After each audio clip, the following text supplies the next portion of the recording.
My wife kissed her boss at the Christmas party and called him a real man. I smiled, left, and destroyed both their careers with one email. She lost everything. And the best part? She still thinks it was just about the affair. It wasn't. It was about respect. My name is Holden Ross. I'm 51 years old, and for the past 19 years, I managed the supply chain at Meridian Automotive. Nothing glamorous, just keeping the assembly lines running by making sure parts arrived on time from the right suppliers. My wife, Jessica, 48, worked in marketing at Vanguard Solutions, a mid-sized consulting firm downtown. We had 2 kids, Theodore, 23, studying computer science at State, and Sophie, 18, finishing her senior year of high school. The party was at the Riverside Hotel, one of those glittering affairs with an open bar and a jazz band that nobody really listened to. Jessica wore a red dress that night, the kind that turned heads. I wore the same charcoal suit I'd worn to every company function for the past 5 years. We arrived separately. She had a late meeting, or so she said. I was nursing a ginger ale near the dessert table when I saw them. Jessica and her boss, Brandon Kent. He was 50, silver-haired, one of those guys who looked like he stepped out of a cologne commercial. They were laughing too loud, standing too close. Then she did it. She grabbed his tie, pulled him down, and kissed him. Not a peck.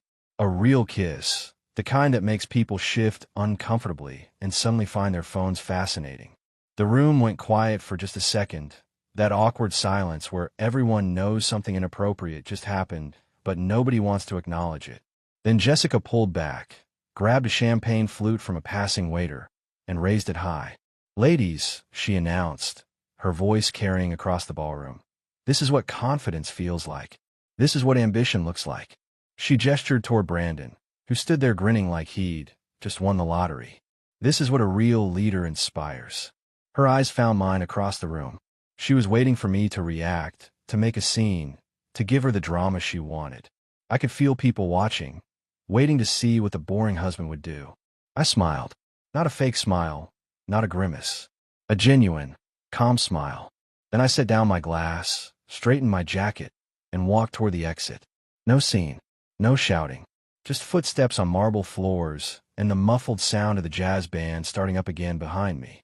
Outside, the December air hit me like a slap. I stood there for a moment, breath fogging in the cold, then pulled out my phone.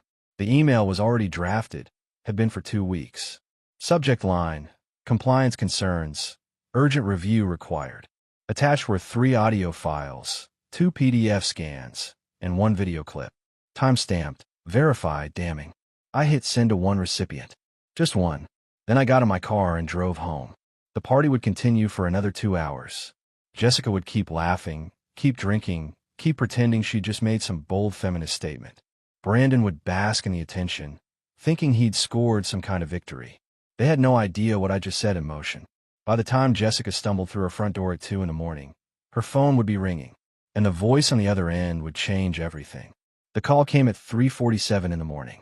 I know because I was still awake, sitting in my home office with the lights off, watching the driveway through the window. Jessica's car pulled in at 2:13. She stumbled getting out, her heels catching on the pavement. The red dress looked wrinkled now, less glamorous in the harsh glow of the motion sensor lights. I heard her fumble with her keys, curse quietly, then the front door opened. She didn't call out for me, didn't check to see if I was home, just kicked off her shoes in the hallway and headed upstairs. The bedroom door closed. Water ran in the bathroom. Then silence. I stayed in my office chair, waiting. At 3:47, her phone rang.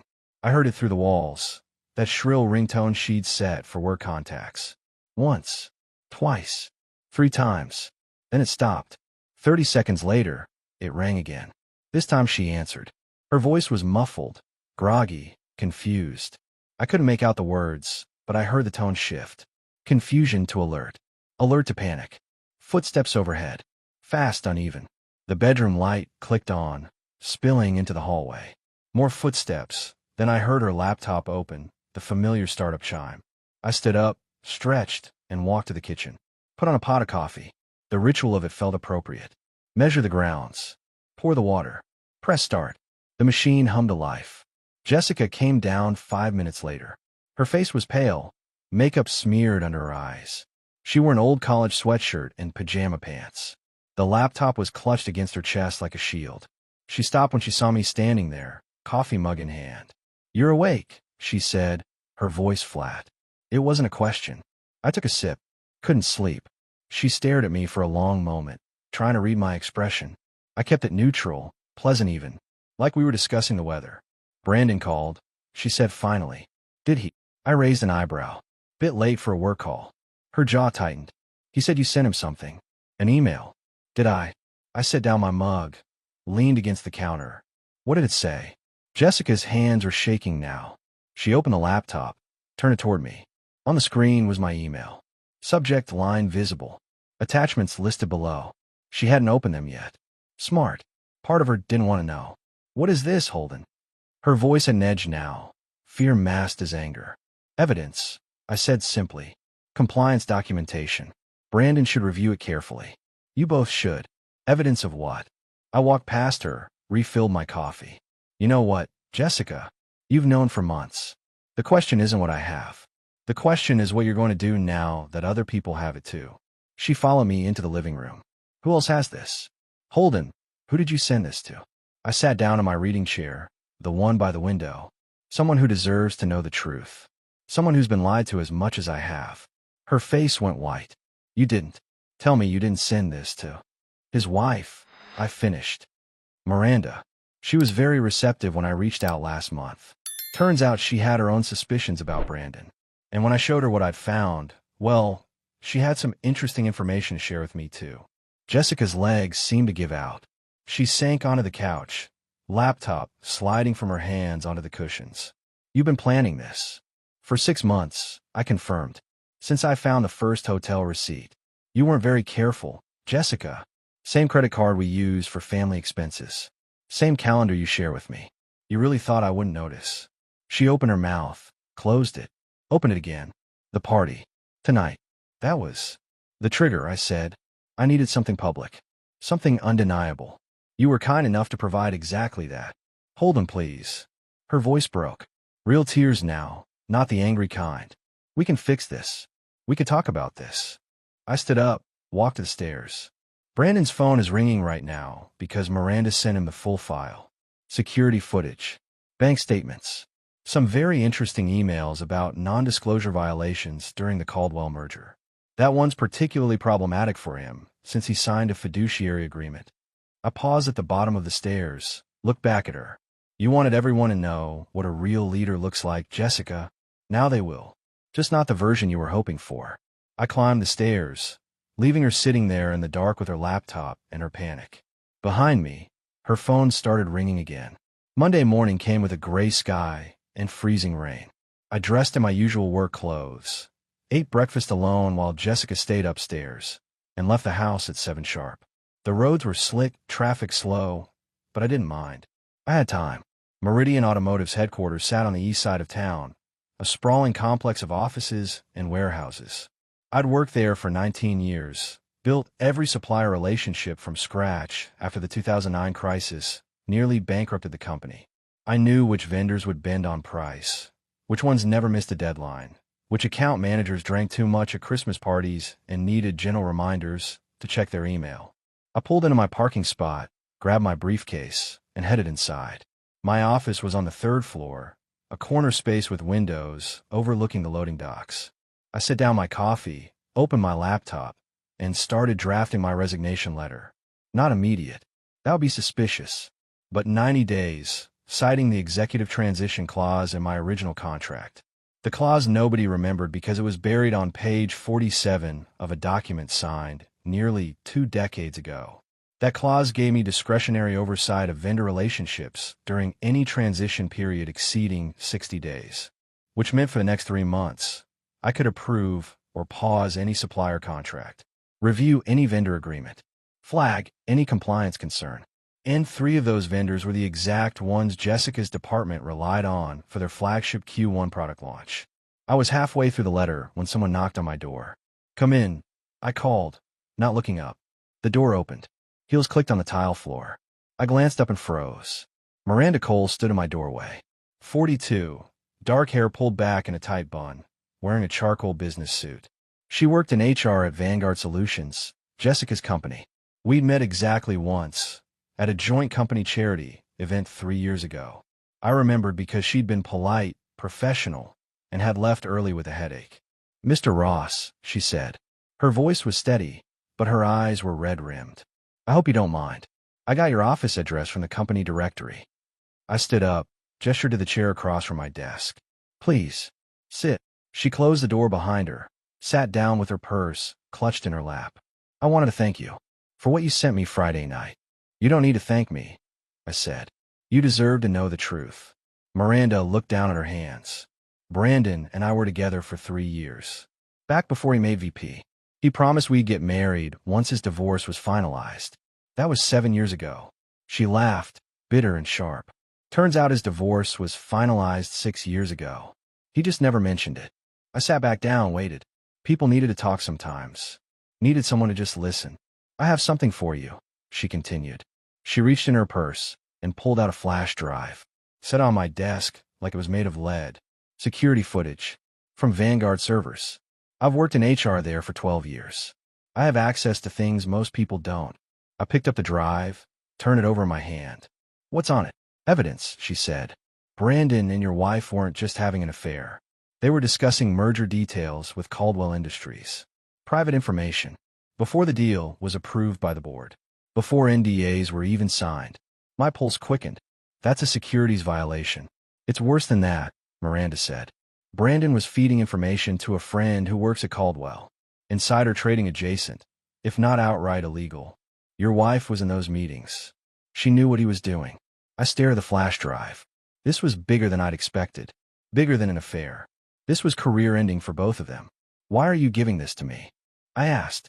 Miranda met my eyes. "Because Brandon destroyed me. Professionally. Emotionally. I reported him once, 3 years ago, for harassment.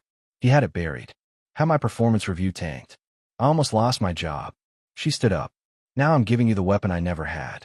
Use it however you want." She walked to the door, paused with her hand on the handle. "Your son came to see me 2 weeks ago. Theodore. He's a good kid. Smart. He figured out his mother was having an affair and wanted to help you. I told him to stay out of it. But he insisted on giving me some information he'd found." My throat tightened. "What information?" "Text messages. Downloaded from the family phone plan. Your wife wasn't very careful with her passwords." She smiled, sad and tired. "He loves you very much, Mr. Ross. You should be proud." Then she left, closing the door quietly behind her. I sat there holding the flash drive, mind racing. Theodore had known. Had been helping me without my knowledge. My 23-year-old son, who should have been focused on finals and programming projects, had been gathering evidence against his own mother. I plugged in the drive. Files opened. Video footage. Email chains. Bank statements. Everything I needed to make sure Jessica and Brandon never worked in corporate America again. By Tuesday afternoon, 3 things happened in quick succession. First, Apex Manufacturing sent an email to Meridian's procurement department. Subject line, "Contract review, temporary hold." They were one of our primary suppliers for transmission components, moving $15 million in parts annually. The email was professional, vague, citing internal capacity reassessment and vendor relationship audits. I'd called the Monday evening. Had a long conversation with their CEO, Bill Henderson, a man I'd helped out of a jam 4 years ago when a shipment got held up in customs over Christmas. He owed me, and when I explained I was transitioning out of Meridian and needed to ensure all compliance protocols were documented before I left, he understood perfectly. The hold wasn't permanent, just pending. But pending was enough. Second, Jessica's production launch got flagged for delay. Her assistant called me 3 times. I didn't answer. Let go to voicemail. The panic in her voice grew with each message. Third, Sophie came home from school and went straight to her room without speaking to me. That was the one that hurt. I found her an hour later, sitting on her bed with her laptop open, tears streaming down her face. She looked up when I knocked, and the anger in her eyes was devastating. "Everyone knows," she said. Her voice shook. "Everyone at school. Someone's dad works at Vanguard, and he told his wife, and she told everyone, and now the whole school is talking about how mom cheated on you." I stepped into the room, closed the door behind me. "Sophie, why did you do it?" she demanded. Why did you send that email? Why did you have to make it public? I sat down on the edge of her bed. I didn't make it public, sweetheart. Your mother did. At the party. In front of 200 people. But you sent the evidence to people. You told Brandon's wife. You're the reason everyone knows. She wiped her face with the back of her hand. Mom said you're trying to ruin her life. Your mother, I said carefully, made choices. I'm just making sure those choices have consequences. Sophie's jaw tightened. She looked so much like Jessica in that moment. Same stubborn set to her chin. Same fire in her eyes. She made a mistake. People make mistakes, Dad. You're supposed to forgive. Some mistakes can be forgiven, I said. Some can't. Your mother didn't just kiss another man, Sophie. She humiliated me publicly. She's been lying to us for months. To all of us. She still loves us, Sophie said, but her voice wavered. Maybe, I allowed. But love isn't enough when there's no respect. No honesty. She stared at her laptop screen. I could see the reflection in her eyes. Social media. Comments. Gossip. I hate this, she whispered. I know. I'm sorry you're caught in the middle. Are you getting divorced? The question hung heavy between us. I've been avoiding it, but she deserved honesty. Yes, I said. We are. Sophie nodded slowly. Fresh tears spilled down her cheeks. Where will I live? With me, I said. If you want to. Or with your mother. That's your choice. But you'll always have a home with me, Sophie. Always. She didn't respond. Just pulled her knees up to her chest and stared at the wall. I stood up, walked to the door. If you need to talk. I need you to leave, she said quietly. I left, closing the door behind me. Stood in the hallway for a long moment, listening to her cry through the walls. Downstairs, my phone buzzed. A text from Theodore. Dad, we need to talk. Can you call me? I stepped into my office, dialed his number. He answered on the first ring. Dad, I need to tell you something, Theodore said. His voice was tight, stressed. Mom called me yesterday. She knows I helped you. My stomach dropped. Ow! She found old texts on the family plan. Ones I sent to Miranda Cole. He paused. She's furious. She said if I don't help her fix this, she's cutting me off. No more help with tuition. No more support. Theodore, I don't care about the money, he interrupted. But she said something else. She said she's going to contest your evidence. Say you fabricated it. That you manipulated the timestamps. I sat down, mind racing. She can't prove that. She doesn't have to prove it, Theodore said. She just has to make people doubt it. And she's got Brandon's lawyers helping her now. I closed my eyes, exhaled slowly. Jessica was fighting back. I'd expected that. But dragging Theodore into it was a line I hadn't anticipated her crossing. What do you want to do? I asked. I want to help you finish this, Theodore said. Whatever it takes. Thursday morning, I submitted my resignation to HR. Deborah Fisher, the director, stared at the letter like it was written in a foreign language. 90 days, she said, blinking behind her thick glasses. Holden, most people give 2 weeks. Or leave immediately. Contract clause, I explained, sliding a highlighted copy across her desk. Section 4C. Executive Transition Protocol. I retain vendor oversight during the exit period, unless waived by the board. She scanned the document, her lips moving as she read. I've never seen this invoked before. It's rarely used, I agreed. But it's valid. And you want to work remotely? I'll be available by email and phone. But yes, I prefer to work from home during the transition. Deborah set down the papers, studied me over her glasses. Is this about what happened at the Christmas party? Because if there are personal issues affecting your work environment, this is about retiring on my own terms. I interrupted gently. 19 years is enough. I'm ready for something new. She didn't believe me. I could see in her eyes. But she couldn't argue with the contract. 20 minutes later, I walked out with my resignation officially filed and my remote work approved. By noon, the first vendor paused their shipments. Apex Manufacturing sent the notice directly to Jessica's project manager, unable to fulfill Q1 transmission component order due to ongoing compliance review. Expect 4 to 6 week delay. By 2 o'clock, the second vendor followed. TechCore Industries, our primary supplier for electrical systems, flagged capacity constraints and postponed their delivery timeline. Jessica's assistant called me 6 times. I ignored every call. At 3:15, my phone rang again. This time it was Paul Hendricks, Meridian's chief operating officer. I answered. Holden, what the hell is going on? Paul's voice was tight, controlled anger beneath professional courtesy. Two of our major suppliers just put contracts on hold, both citing compliance reviews. Both are vendors you manage. Managed. I corrected. I resigned this morning. Check with HR. Silence. Then, you what? Resigned. 90-day transition. It's in my contract. Holden, we have a $15 million product launch in 6 weeks. We need those parts. Can you call these vendors and smooth this over? I could, I said. But I'm transitioning out, Paul. You'll need to assign these accounts to someone else. There is no one else, Paul said through gritted teeth. You built these relationships over 2 decades. These suppliers trust you, not Meridian. Then perhaps the company should have valued that trust more, I said, before letting certain behaviors slide in the name of corporate politics. Another pause. Longer this time. What are you talking about? Ask Jessica, I said. Or better yet, ask Brandon Kent. I believe they have some insights into vendor relationships and corporate ethics. I hung up before he could respond. Within an hour, the third vendor made their move. Precision Dynamics, who supplied our manufacturing equipment, sent a formal letter requesting contract renegotiation due to personnel changes in key relationship management positions. Jessica's product launch was dead in the water. 3 critical suppliers, all stalled, and the clock was ticking. My phone buzzed. A text from Theodore. Dad, Mom just called me again. She's panicking. Says the company's blaming her for the supplier issues. Says she needs my help to prove you're sabotaging her on purpose. I typed back. What did you tell her? That I'd think about it. But Dad, she's desperate. She said if she loses this job, she loses everything. She made her choices, Theodore. Now she's living with them. 3 dots appeared. Disappeared. Appeared again. Finally. I know. But she's still my mom. This is hard. I know, son. I'm sorry. I set down my phone, stared out my office window. The sky was darkening, clouds rolling in from the west. Snow forecast for tonight.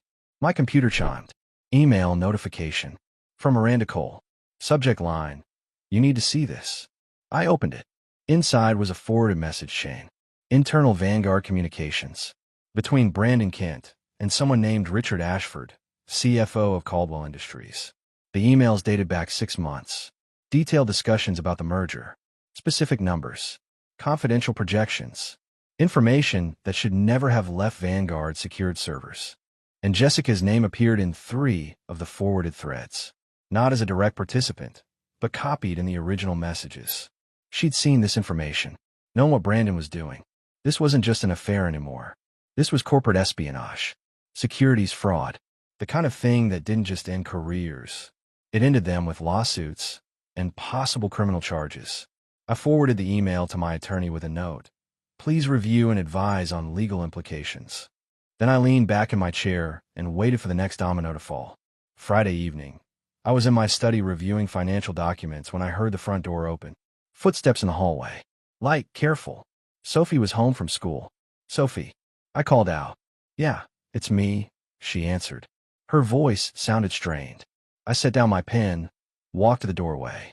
She stood in the foyer, backpack slung over one shoulder, face pale and eyes red. You okay? I asked. She nodded quickly. Too quickly. Fine.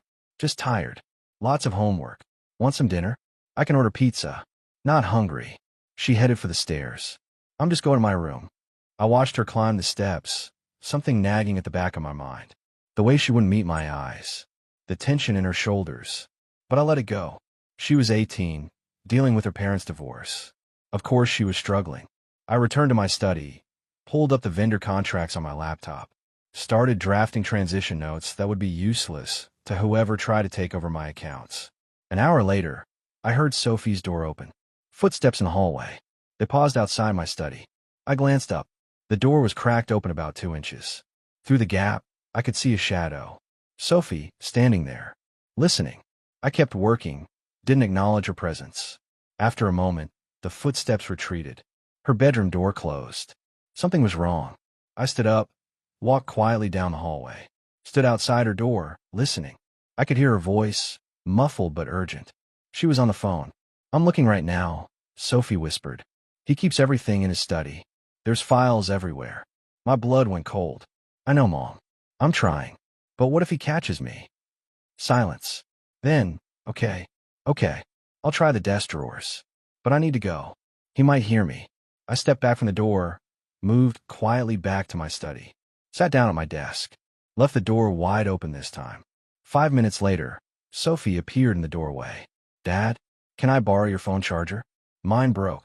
Sure, I said, not looking up from my laptop. Check the drawer by the couch. She walked in the study, went to the side drawer. But her eyes weren't on the drawer. They were scanning my desk. The files. The open laptop. Everything okay at school? I asked casually. Fine, she said, grabbing a charger that was sitting in plain sight. Just stressed about finals. Your mother called you today. Sophie froze for just a fraction of a second. No. What? Just wondering. She hasn't called me. I closed my laptop, leaned back in my chair. Sophie, if your mother asks you to do something, anything that makes you uncomfortable, you can tell me. You know that, right? Her jaw tightened. I'm not a kid, Dad. I don't need you protecting me from Mom. I'm not trying to protect you from her. I'm trying to protect you from making a mistake. What's that supposed to mean? I stood up, walked to the filing cabinet in the corner, pulled out a folder, set it on my desk where she could see it. If someone were to take documents from my office without permission, even if they thought they had a good reason, that would be theft. Even if their mother asked them to. Sophie's face flushed. I don't know what you're talking about. Yes, you do. I opened the folder, showed her the contents. Bank statements. Legal documents.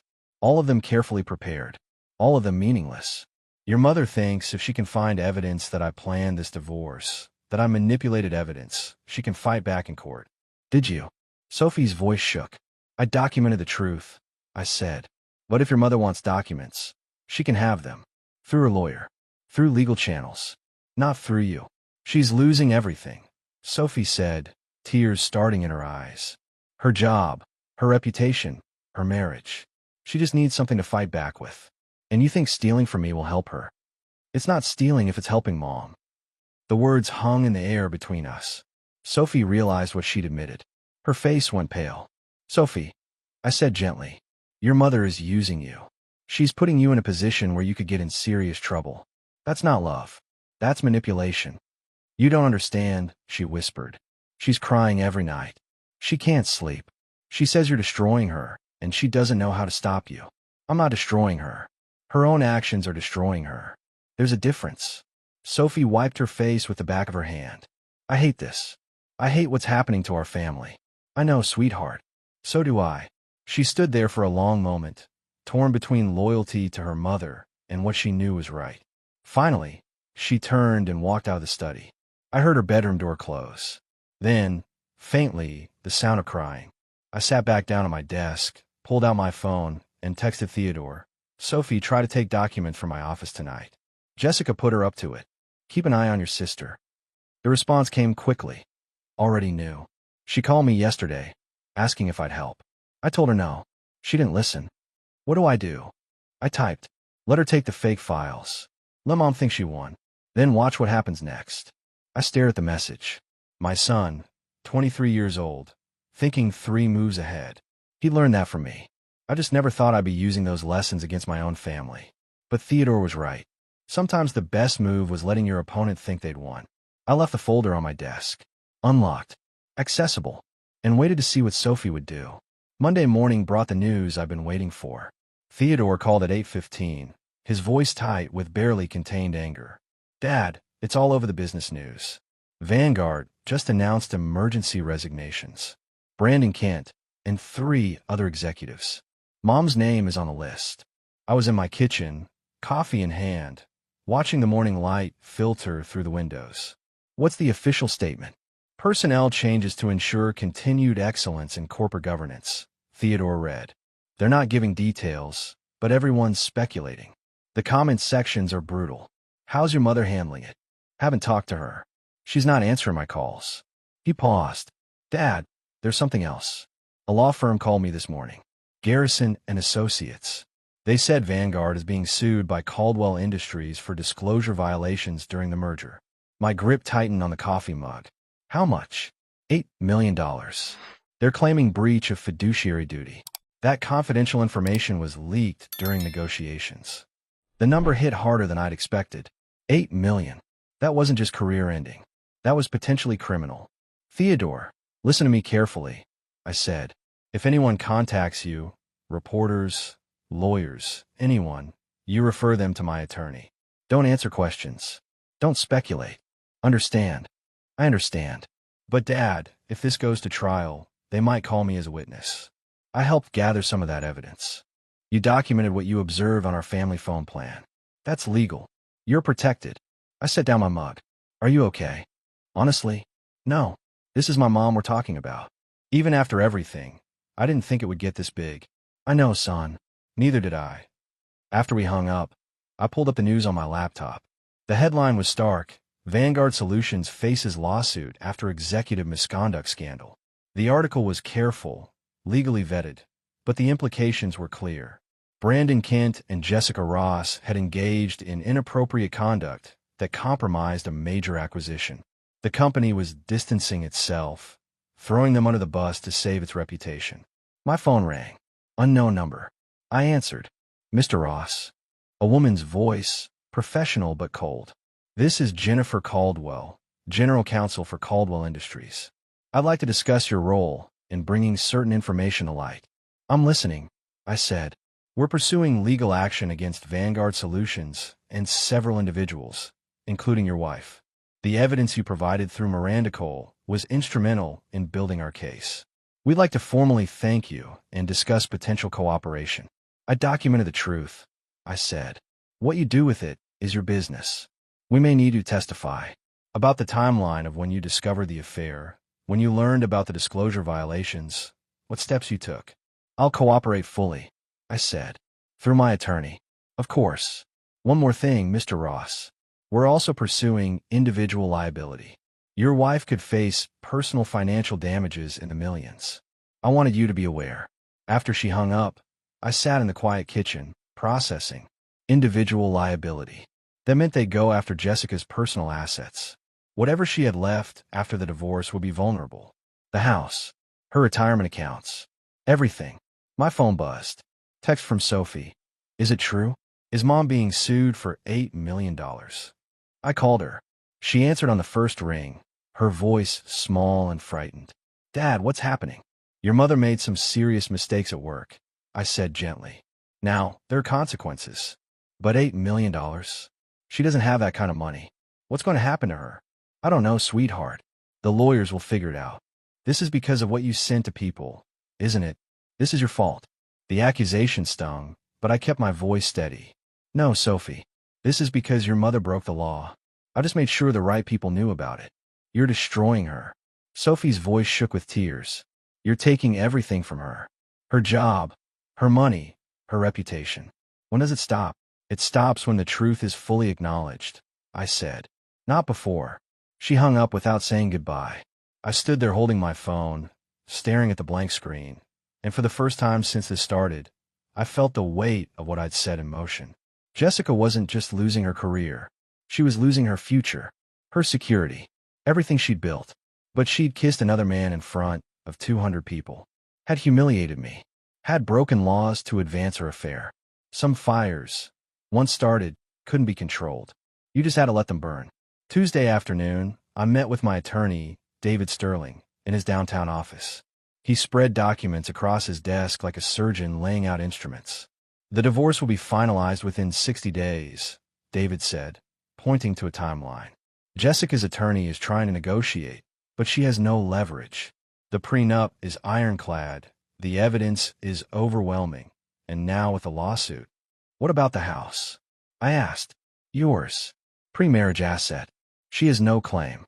He slid another document across. Her retirement accounts, however, are joint marital property. Normally she'd keep those. But given the circumstances, we can argue for division based on misconduct. I don't want her retirement money, I said. She'll need something to live on.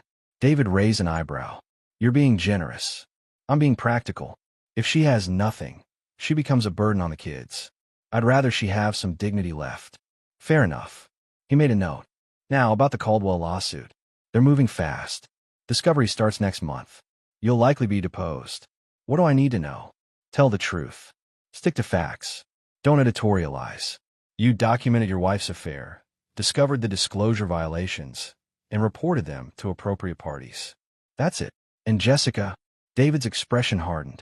She's in serious trouble. If Caldwell proves she knowingly participated in the disclosure violations, she could face personal liability. Her lawyer is going to try to pin everything on Brandon, claim she was just following orders. But those emails Miranda provided show she was actively involved. How bad could it get? Worst case, personal bankruptcy, garnished wages for years, permanent damage to her professional reputation. He leaned back in his chair. Best case, she settles, pays a significant portion of the judgment, and spends the next decade rebuilding her finances. The room fell quiet. I could hear traffic outside, the hum of the building's ventilation. There's something else, David said. The house. It's worth approximately $850,000. Fully paid off. That's a significant asset. What about it? If Jessica is found personally liable for damages, creditors could pursue collection through various means. They can't touch the house since it's yours, but they can pursue other assets. Her car, her personal property, any cash she has. She'll have nothing, I said. Essentially, yes. I thought about Sophie, about Theodore, about how they'd watch their mother lose everything. David, I want to set something up. A trust. For Jessica. Enough to cover basic living expenses. Rent, food, utilities. Managed by a third party, so she can't access the principal, just the monthly distributions. David studied me. Why? Because I want her to face consequences for what she did. But I don't want her on the street. And I don't want my kids watching their mother become destitute. How much are you thinking? $200,000. Invested conservatively. Should generate enough monthly income for a modest apartment and basic needs. David made notes. I'll set it up. Anonymous funding. She'll never know it came from you. Good. We finished the meeting 30 minutes later. As I walked to my car, my phone rang. It was Jessica. I almost didn't answer, but curiosity won. Holden. Her voice was raw, destroyed. Please. We need to talk. I'm listening. Not on the phone. In person. Please. I'm begging you. I looked up at the gray January sky, felt the cold wind against my face. Where? The house. Our house. One more time. Please. Against my better judgment, I agreed. 7 o'clock. 30 minutes. Thank you. She hung up. I sat in my car for a long moment, knowing this was probably a mistake. But some conversations needed to happen face to face, even if they changed nothing. Jessica arrived at 7 o'clock exactly. I watched through the window as she parked her rental car in the driveway, sat there for a moment gathering herself, then walked to the front door. She looked different, thinner, older. The confident woman who'd kissed Brandon Kent at the Christmas party was gone, replaced by someone hollow and desperate. I opened the door before she could knock. Thank you for seeing me, she said quietly. I stepped aside, let her in. She walked past me into the living room, stood there looking around like a stranger in a place she'd lived for 19 years. Coffee? I offered. No, thank you. She sat down on the edge of the couch, hands clasped in her lap. Holden, I need to ask you something. And I need you to be honest with me. Go ahead. Did you plan this from the beginning? The evidence, the timing, everything? Was this all calculated? I sat down in the chair across from her. I started documenting 6 months ago, when I found the first hotel receipt. I didn't plan to use it. I hoped you'd end things on your own. But you didn't. You escalated. And the party was the final confirmation that our marriage was over. Jessica's eyes filled with tears. I made a mistake, Holden. A terrible mistake. But did I really deserve this? Losing my job, facing a lawsuit, losing everything. You didn't just make a mistake, Jessica. You broke laws. You violated corporate ethics policies. You humiliated me publicly. Those actions have consequences. The lawsuit, she whispered. $8 million. My lawyer says I could be personally liable for at least $3 million. I don't have that kind of money. They'll take everything. I know. Is that what you want? To see me destroyed? I leaned forward. What I wanted was for you to respect our marriage. To respect me. To be honest. You couldn't do any of those things. So yes, I documented everything. Yes, I made sure the right people knew. But you're the one who did the actions, Jessica. You destroyed yourself. She wiped her face with the back of her hand. Sophie hates you. You know that, right? She blames you for all of this. I know. And that's painful. But she's young. Eventually she'll understand. Theodore helped you. It wasn't a question. He gathered evidence against his own mother. He documented the truth. There's a difference. Jessica stood up, paced to the windows. I called you here to ask for something. I know I have no right, but I'm going to ask anyway. What? The house. When this is all over, when the creditors come after me, I'll have nothing. No savings. No retirement. No place to live. She turned to face me. I need you to buy out my portion of the house before the judgment hits. Give me something. Anything. So I have a chance to start over. The house is mine, I said. Pre-marriage asset. You have no claim to it. Her face crumpled. So that's it. You're just going to watch me lose everything. No. I stood up, walked to my desk, pulled out an envelope. This is a trust agreement. $200,000. Invested conservatively. It'll generate about $1,800 a month. Enough for rent, food, basic expenses. Jessica stared at the envelope like it might explode. What's the catch? No catch. It's anonymous. Managed by a third party. You'll never access the principal, just the monthly distributions. And you can never know where it came from. Why would you do this? Because you're the mother of my children. Because despite everything, I don't want you homeless. And because someday, when Sophie asks me if I destroyed you completely, I want to be able to say no. Jessica took the envelope with shaking hands, opened it, scanned the documents. Tears streamed down her face. I don't deserve this. No, you don't. But I'm giving it to you anyway. She looked up at me, mascara running, face blotchy. I loved you, Holden. At the beginning. I really did. I know. But love without respect is worthless. You stopped respecting me years ago, and I was too comfortable to do anything about it, until you forced my hand. I'm sorry, she whispered. For all of it. I'm so sorry. I believe you. But sorry doesn't fix what's broken. Jessica nodded slowly, clutched the envelope to her chest. Can I ask one more thing? What? Tell Sophie I love her. Even if she hates me right now. Tell her I'm sorry for everything. I'll tell her. Jessica walked to the door, paused with her hand on the handle. You know what the worst part is? You were right. About everything. And I was too arrogant to see it. Then she left, closing the door quietly behind her. I stood there for a long moment, staring at the closed door, feeling the weight of 19 years finally lift. It was over. 14 months later, I stood in the driveway of a new house, smaller than the old one, watching Theodore and Sophie carry boxes inside. Spring sunshine warmed my face, birds sang in the maple trees, and for the first time in years, I felt something close to peace. The divorce had finalized in March.